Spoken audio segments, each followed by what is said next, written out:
আজ আমরা এসেছিলাম আইপি ক্যামেরা ইনস্টল করার জন্য, তাও সেই ক্যামেরা না, আইপি ক্যামেরা। নর্মাল ক্যামেরা থেকে আইপি ক্যামেরা ইনস্টল করা খুবই সহজ, তাই আমরা সব কিছু গুছিয়ে বেরিয়ে পড়লাম কাজের উদ্দেশ্যে। সবার প্রথমে আমরা ক্যাট 6 তার টানলাম। তারপরে যেহেতু আমাদের ক্যামেরার সংখ্যা ছিল 8টি, তাই এই সবকটা তার এই দেওয়ালের গা দিয়ে 8টি তার একসঙ্গে শ্যাটেল মেরে মেরে সুন্দর করে সাজিয়ে নিয়ে আসছিলাম। মেন কাজ সাথে বাইরের আমাদের কাজ বাকি ছিল ক্লিপ করতে এবং সেই ক্লিপে ক্যামেরা ঝোলাতে। তো ঠিকঠাক মতো আমি ক্লিপ করে ক্যামেরাগুলো ঝুলিয়ে দিলাম। বাইরে সব কাজ শেষে আমি ভিতরে এসে বসে পড়লাম ডিবিআর নিয়ে। ডিবিআরতে হার্ড ডিস্ক লাগাতে হবে, তাই ডিবিআর নিয়ে বসে পড়লাম। ডিবিআর খোলার পরে আমি ডিবিআর লাগালাম 1 TB hard disk.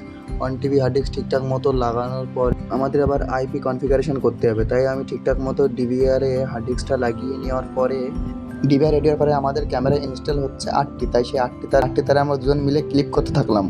PO সুইচে plug in করার পর ল্যাপটপের সঙ্গে কানেক্ট করে আইপি ফাইন্ডারে গিয়ে একটা ক্যামেরা আইপিতে গিয়ে তার log in password set up করলাম এবং লাইভ ভিউটা ডিসপ্লেতে এনে কাজ সম্পূর্ণ করলাম। আমাদের ভিডিওটি যদি ভালো লাগে তাহলে অবশ্যই লাইক করে দিও, আর ভিডিওতে যদি কোনো কিছু কমই থাকে তোমরা কমেন্ট করে জানিও। দেখা হচ্ছে অন্য একটা ভিডিওতে।